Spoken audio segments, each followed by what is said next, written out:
sabedoria ao povo de Israel, que ele possa, Pai, ter vitória em todas as fases, em todos os lados, ó Pai.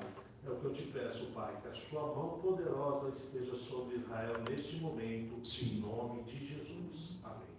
Amém. Obrigado. Muito bem. Hoje, então, nós vamos continuar nosso caminhar aí pelo Evangelho de João. Lembrando os irmãos que o texto está no boletim, mas o texto hoje é muito grande, não caberia no boletim todo ele.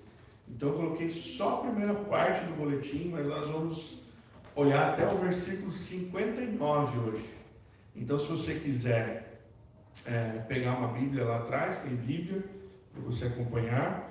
O trecho que nós vamos ver hoje nas Escrituras, na nossa Bíblia lá, está na página 609, para você achar mais rápido aqueles que precisam, e é a continuação do capítulo 6 de João.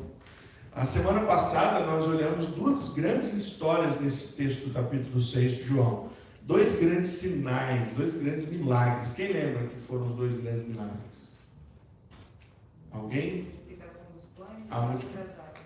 A multiplicação dos pães, muito bem, e andar sobre as águas. Se fosse terça-feira, no culto de estudo bíblico online, eu ia falar que você ia ganhar um bombom, o Márcio ia trazer para você. Sempre é um Márcio, mas ele nunca traz, ninguém te promete. Então, a multiplicação dos pães e andar sobre as águas são os dois grandes milagres que Jesus faz aí no início do capítulo 6. Interessante que o multiplicar dos pães é para um grupo muito grande. Eu falei aqui na semana passada que provavelmente, por estatística, havia ali 12 mil pessoas comendo de 5 pães e 5 peixes. 5 mil homens e os acompanhantes. 2 peixinhos só, não tinha 5 peixes. 5 pães e 2 peixes. Falei 5? Era só para ver se vocês estavam atentos. 5 pães e 2 peixinhos. Então, esse grande milagre era para todo mundo ver. Uma multidão viu esse grande milagre.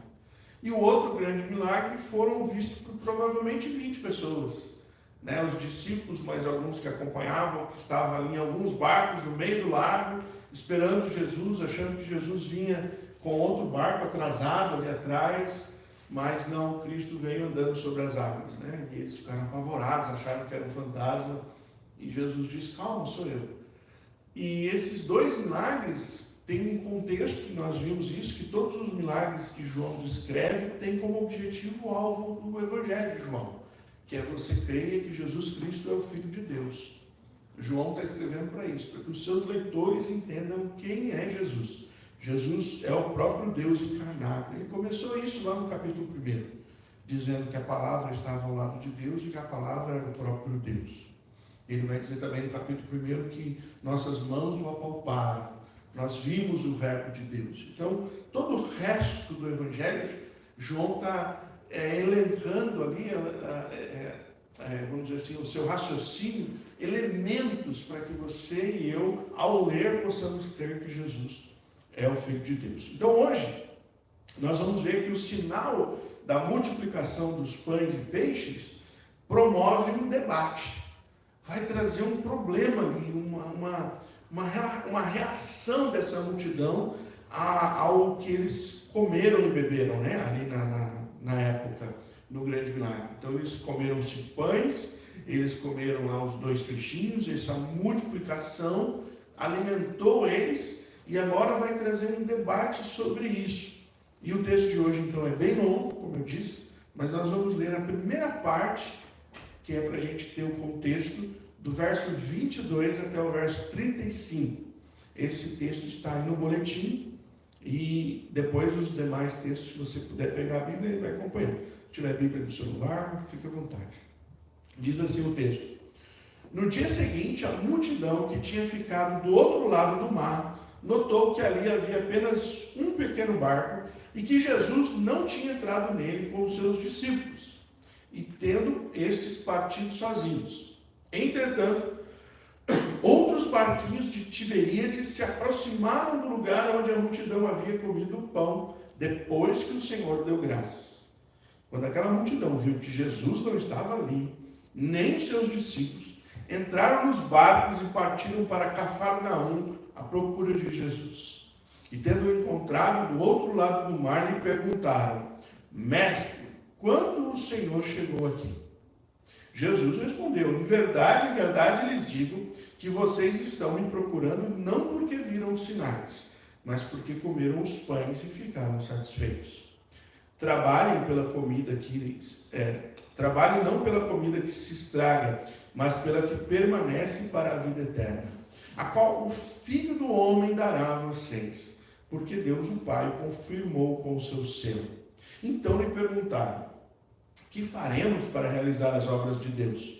Jesus respondeu: a obra de Deus é esta, que vocês creiam naquele que ele enviou. Então eles disseram: que sinal o Senhor trará para que vejamos e creiamos no Senhor? O que o Senhor pode fazer? Os nossos pais comeram maná no deserto, como está escrito: deu-lhes a comer o pão do céu. Jesus lhes disse: em verdade lhes digo que não foi Moisés quem deu o pão do céu para vocês. Quem lhes dá o verdadeiro pão do céu é o meu Pai. Porque o pão de Deus é o que desce do céu e dá vida ao mundo. Então lhe disseram: Senhor, dá-nos desse pão. Jesus respondeu: eu sou o pão da vida. Quem vem a mim jamais terá fome, quem crê em mim jamais terá sede. O texto deixa claro, então, irmãos, que até aqui, esses queridos, essa multidão, esses irmãos aí, esses ouvintes ou que comeram do pão, que se beneficiaram, eles foram atrás de Jesus.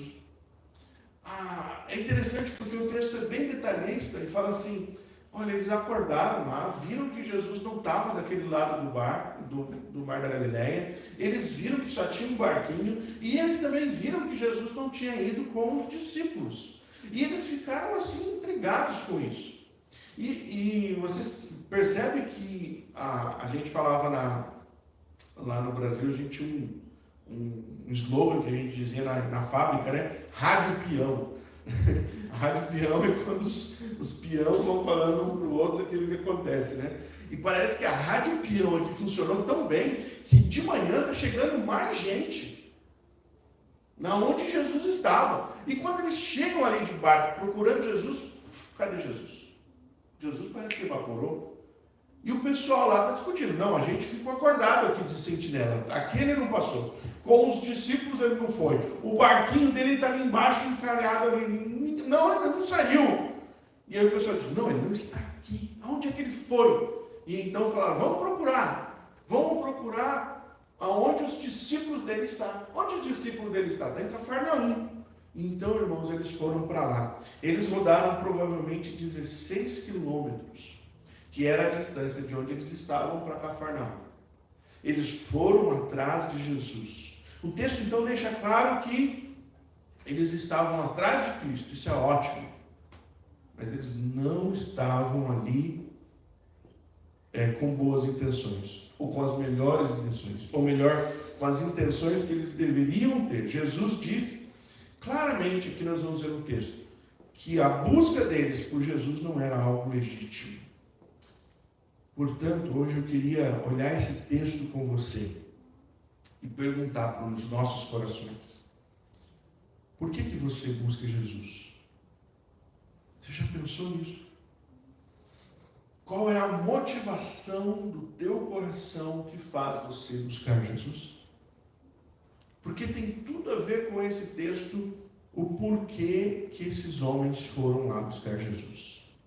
Então a gente vê que a multidão vai atrás de Jesus, não porque queria Jesus, mas porque eles queriam mais pães e peixes. E é o próprio Jesus que diz isso no verso 26. Vamos ler o verso 26 de novo? Jesus respondeu: em verdade lhes digo que vocês estão me procurando, não porque viram os sinais, mas porque comeram os pães e ficaram satisfeitos. Olha que interessante.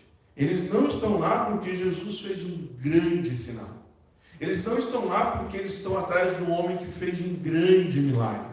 Eles não estão lá porque eles viram, os olhos deles viram os pães se multiplicando, os peixes se multiplicando. Mas eles estão lá por um interesse próprio. Eles estão lá porque eles querem comer mais pães. E aí Jesus aproveita a oportunidade para instruir as pessoas. Ele começou a dizer, ele começa a ensinar o porquê as pessoas deveriam buscá-lo na verdade. Talvez você ande atrás de Jesus e acompanhe Jesus por aquilo que Cristo pode fazer. Talvez alguns de nós tenham no nosso coração o desejo de ver os milagres, de experimentar os milagres. Que bom seria se a gente não precisasse mais trabalhar e ter todo o tempo caindo na porta da nossa casa um pãozinho e um peixinho. É só sair lá e você pegar e comer. Que bom seria se tudo que você fizesse, Deus o abençoasse poderosamente. Algumas pessoas andam atrás de Cristo porque eles querem isso. E aí esses foram lá porque eles queriam comer mais pães e peixes. E Jesus então aproveita para ensinar. E o primeiro ensino que Jesus tem para eles está no versículo 27. Trabalhem pela comida que permanece para a vida eterna. Vocês estão aqui porque vocês estão buscando pães e peixes para comer agora. Mas o ensino que eu tenho para vocês é que vocês trabalhem pela comida que não perece. Então, ao ver o texto, nós vamos observar que a palavra trabalhar aqui que Jesus fala para eles é a ideia de esforço. Se esforcem para alcançar aquilo que pode durar a eternidade. Se esforcem para alcançar algo que não vai ser perecível. Por que Jesus está dizendo de esforço? Como eu disse, irmãos, eles rodaram 16 quilômetros atrás de Cristo. E eles nem sabiam se Jesus estava lá de fato. Eles tinham a ideia de que os discípulos estavam. E eles foram atrás porque eles queriam outro milagre. Eles se esforçaram para aquilo que era perecível. Eles percorreram esse tanto para encontrar pães e peixes. Contudo, deveriam ir atrás de Cristo por causa dele e não por aquilo que ele podia fazer. A multidão quer saber, quando Jesus disse, esforça-te, trabalha por aquilo que é eterno. A multidão então pergunta para Jesus, tá bom, que obra de Deus então a gente tem que fazer? Eles estavam entendendo que Jesus queria que eles fizessem alguma coisa para que Jesus pudesse fazer mais pães e peixes. Eles estavam entendendo o seguinte, tá bom, você quer que a gente trabalhe, a gente vai fazer alguma coisa, você vai dar alguma coisa para a gente. O que a gente precisa fazer? Mas lembra que a mente da multidão está nas coisas da terra, e a mente de Cristo está explicando para eles coisas espirituais. E quando eles perguntam qual é a obra de Deus, Jesus fala, a obra de Deus é esta. Creiam naquele que ele enviou. Sabe qual é a obra de Deus para nós? O que sobrou para nós fazermos? Crer em Cristo. Você não pode fazer absolutamente nada mais. De tudo aquilo que Deus tinha para fazer, Ele fez. A única coisa que sobrou para nós é crer em Cristo. Jesus quer trazer aos seus ouvintes o conhecimento da graça de Deus revelada por meio dele. Você não precisa trabalhar para alcançar a graça de Deus. Você não precisa fazer absolutamente nada. Eu fico assim, muito triste quando a gente olha dentro das religiões, como as religiões prendem as pessoas. Como o sistema religioso quer sufocar as pessoas. Eu, no Brasil, morava numa cidade que margeia a Via Dutra. E ali perto do dia 12 de outubro, você vê um monte de gente andando quilômetros e quilômetros para alcançar alguma graça na cidade de Aparecida. E eles ficam com bolha nos pés, eles dão entrevista que eles estão cansados, eles falam o quanto eles estão andando, alguns terminam a sua caminhada passando naquela passarela de joelhos, ou se sacrificando ali para alcançar bênçãos. Em outras religiões as pessoas fazem as mesmas coisas. Na religião evangélica, há pessoas que fazem correntes. Olha, você precisa ir no culto. Nós vamos ter a corrente disso, a corrente da vitória, os 40 dias para tal, os 60 dias para não sei quanto. E ali se prendem as pessoas que estão correndo atrás de uma bênção, pagando por aquilo, se esforçando para aquilo. E aqui Cristo é muito claro a dizer qual o seu esforço. Creia em Cristo. Creia que Deus o enviou. Creia que é Ele que pode fazer todas as coisas. Então, Jesus disse, vocês estão querendo trabalhar? O que eu estou falando para vocês é que o trabalho que vocês precisam fazer agora, espiritualmente falando, é crer naquele que Deus o enviou. E a multidão entende que Jesus está falando dele mesmo. Sabe por quê? No versículo 30 ao 31, eles têm a próxima pergunta para Jesus. Que sinal você pode fazer para a gente crer? Os nossos pais comeram maná no deserto. Gente, vocês conseguem perceber o quanto essa pergunta é cretina? Que sinal você pode fazer? Um homem que tinha acabado de alimentá-los com 5 pães e 2 peixinhos. Essa multidão vai atrás dele e diz que sinal você pode fazer. E eu vou te dizer o que é mais cretino, porque está na próxima frase que eles falam. Os nossos pais comeram maná no deserto. Sabe o que eles estão falando? Na época que o povo estava lá no deserto, por volta de 40 anos, eles comeram um pão do céu. Agora você vem com um pãozinho, um peixinho só, e acha que a gente vai acreditar em você? Você faz um milagrezinho desse, a gente quer saber quanto tempo isso vai durar. O que você pode fazer para a gente crer? A pergunta é cretina. Mas Jesus insiste em falar para eles que ele não está falando das coisas materiais, mas das coisas do céu. Então ele diz, não foi Moisés que deu o pão do céu para vocês. O verdadeiro pão do céu é Deus que deu para vocês, e ele desceu aqui. Jesus está falando dele. É eu que dou o verdadeiro pão do céu para vocês. Aí sabe o que a multidão fala no versículo 34? Eles ficam animados. Eles disseram, nós convencemos ele. Acho que botamos ele na parede. No versículo 34 eles dizem, então dá para nós o pão do céu. Dá-nos sempre desse pão, não só ontem. Eu quero hoje, eu quero amanhã, eu quero a semana que vem. Eu quero um milagre a cada semana. O anseio do coração desses homens é muitas vezes, irmãos, o nosso anseio. Queremos que o Senhor sempre nos abençoe. Queremos que Deus nos dê tudo o que precisamos, para então podermos crer nele. Contudo, Jesus frustra a multidão. E ele frustra dizendo o seguinte: creiam em mim, pois eu sou o pão da vida. Enquanto os caras estavam achando que tinham convencido ele, que ele já ia pegar ali 5 pãezinhos de novo e 2 peixinhos, para fazer um outro milagre, para dar para eles o café da manhã, porque provavelmente eles não tomaram, porque eles acordaram desesperados e viram que Jesus não estava lá, e percorreram 16 quilômetros, chegaram com a fome de leão, e talvez eles estivessem ali, agora vai sair o pãozinho e o peixe. Estava gostoso, não estava? E nós não vamos pagar nada por isso. Vai sair mais um peixinho, mais um pãozinho aqui. Jesus os frustra e diz: eu sou o pão da vida.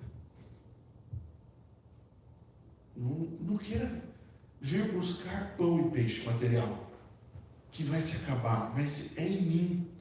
Então haverá uma frustração por parte da multidão nos próximos versículos, porque eles esperavam uma nova marmitex, eles queriam uma nova bonança material momentânea. E aí Jesus vai dizer para eles que o alvo da vida deles está ligado no aqui e agora, e que Jesus não quer mostrar isso para eles.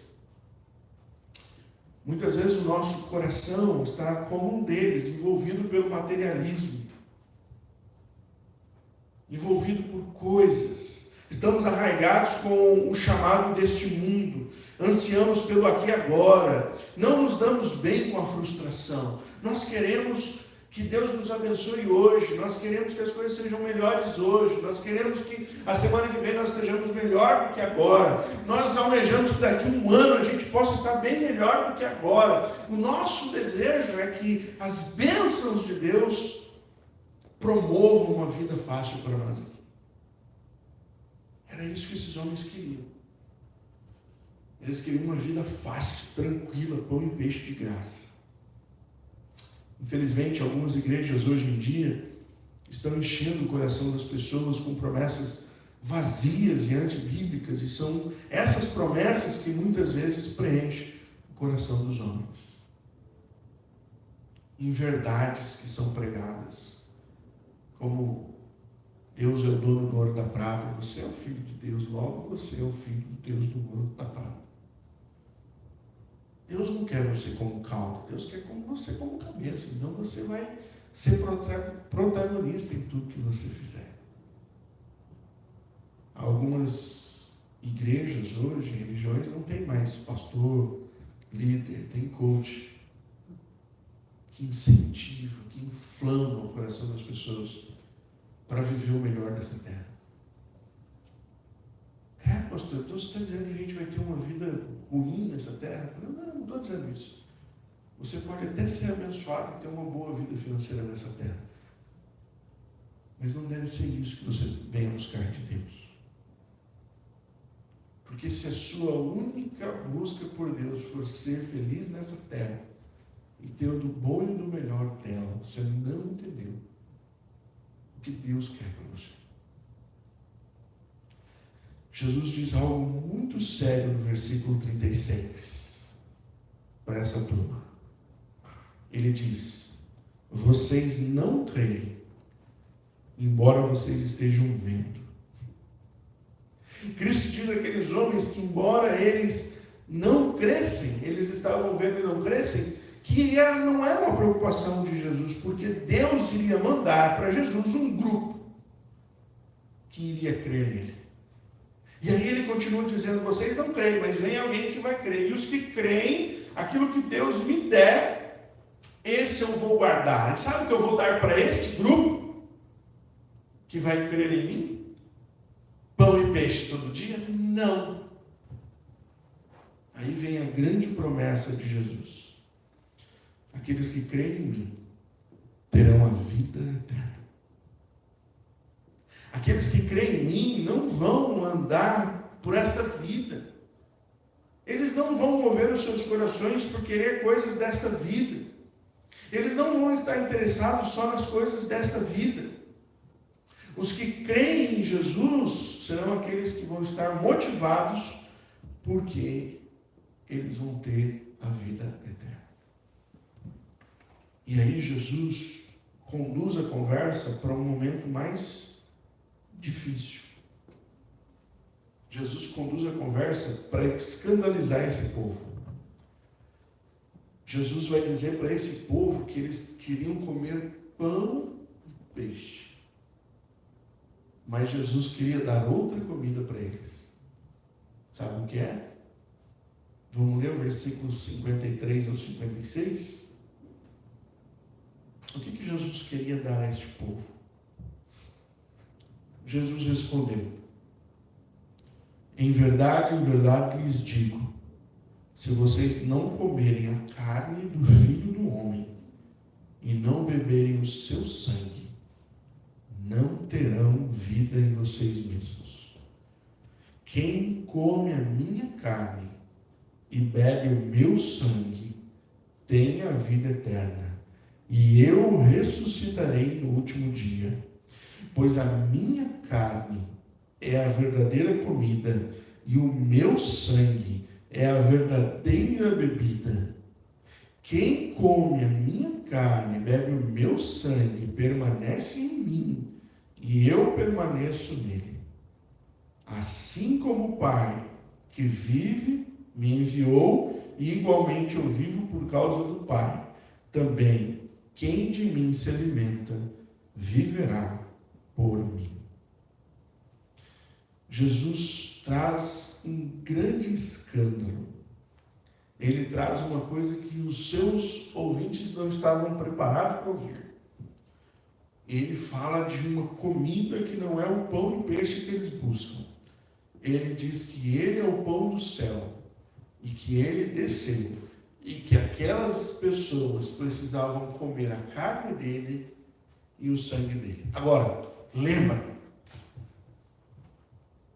a multidão está com a mente no mundo, nas coisas desta vida, e Jesus está ensinando das coisas celestiais.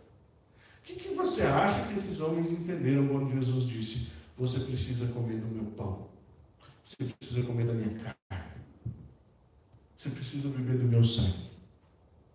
A pergunta deles é: como é que, se a gente matar esse cidadão, picar ele, vai dar para comer e beber 12 mil pessoas? Não dá. Esse camarada está doido. É impossível ele alimentar todo mundo aqui com um pedaço dele. É impossível a gente matar a nossa sede com o sangue dele. Além do que isso é nojento. Você sabia que no primeiro século, um parênteses aqui, né? No primeiro século, as pessoas que perseguiam a igreja, elas justificavam a perseguição à igreja porque diziam que os crentes eram antropófagos.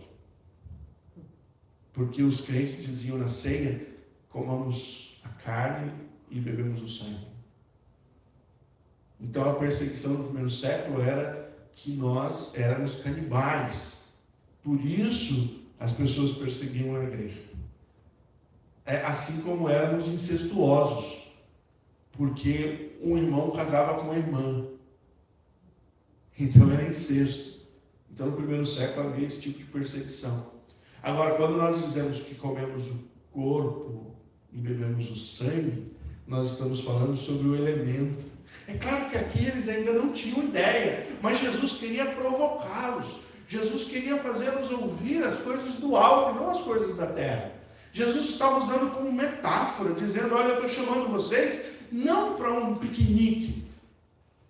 Gente, eu não quero que vocês fiquem andando atrás de mim, porque vocês querem comer pão e peixe de graça toda hora. Eu não sou o senhor piquenique, que eu vou levar uma cestinha aqui e vou ficar alimentando vocês. O que Jesus queria é que aquela multidão entendesse que havia a possibilidade de ter uma intimidade maior com Cristo do que simplesmente comer o pão e o peixe que ele dava. E essa intimidade maior que Jesus estava chamando não era para um alimento terreno, mas era para um alimento espiritual. Depois, quando Jesus convida os discípulos lá na ceia, nós vamos entender o que Jesus estava falando aqui. Quando Jesus chama os discípulos para sentar à mesa e diz: como eu quis ter este momento com vocês, como eu ansiei por ter este momento com vocês. Nós podemos ler lá em Mateus 26, 29, quando ele diz: e eu beberei de novo com vocês este sangue, este cálice, lá no reino de meu Pai. Quando nós olhamos para o momento da ceia, nós entendemos o que Jesus está chamando aqui esse povo. É para uma unidade. Andar com Cristo não é por aquilo que Cristo pode nos dar. Andar com Cristo é porque nós nos tornamos um com Ele, assim como Ele é um com o Pai. Andar com Cristo é porque nós somos favorecidos por todas as bênçãos espirituais que estão nele. O apóstolo Paulo, ao tentar explicar isso, ele escreve em Efésios dizendo que nós somos abençoados com todas as bênçãos nas regiões celestiais em Cristo Jesus. E as nossas bênçãos, queridos irmãos, não são bênçãos pão e peixe multiplicado por Jesus. Não são. São maiores. Se você comer da minha carne, beber do meu sangue, você tem parte comigo. Se você comer da minha carne e beber do meu sangue, eu vou te ressuscitar no último dia. Se você comer da minha carne e beber do meu sangue, você tem a vida eterna. Aquela perguntinha de 1 milhão. O que você quer? 1 milhão de dólares aqui nessa terra, para você comer pão e peixe sem se preocupar por um bom tempo? Ou a eternidade ao lado de Cristo? Porque enquanto os homens estavam preocupados em ter as coisas desta vida, Jesus estava preocupado em abrir-lhes a mente para dizer que eles precisavam dele para poderem ter a vida eterna. Cristo convida a multidão para estar com ele em todo o tempo. Não só no momento do milagre, não só no milagre, no momento da bonança.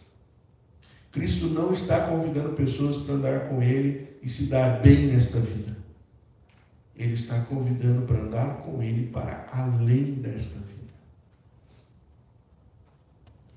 Se você aceitar esse convite, você viverá eternamente.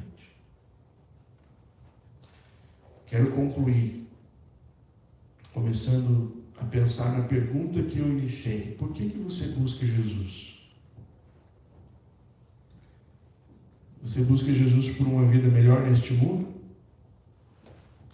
Você busca Jesus por um milagre que você precisa agora? Ou você andaria 16 quilômetros para encontrar Cristo? Se esforçaria para encontrar Cristo, para ter a vida eterna? Pense se de repente você não está buscando Cristo por motivos errados. E ore ao Senhor para que te dê clareza, para que você possa buscar Jesus por aquilo que realmente Jesus tem interesse em te dar.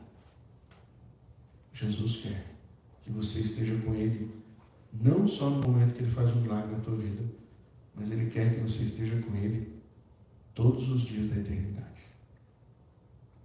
Vamos orar? Obrigado, Senhor, por esta manhã. Obrigado pela multiplicação dos pães e peixes. Obrigado porque nós sabemos que o Senhor é um Deus que pode prover a qualquer hora na nossa vida. Mas obrigado por nos alertar que não devemos viver a vida correndo atrás disso. Obrigado por nos alertar que a coisa melhor que o Senhor nos deu foi o teu sacrifício, a tua carne e o teu sangue. Obrigado porque como igreja, pelo menos uma vez por mês, nós nos reunimos com elementos nas mãos, o pão e o sangue de Cristo, para nos lembrar que esse é o nosso grande presente. Essa união que temos com o Senhor por causa da tua morte nos dá hoje vida e vida em abundância, porque ela será para toda a eternidade. Abre o coração e mente de todos aqueles que ouvem essa mensagem, para que creiam no Senhor,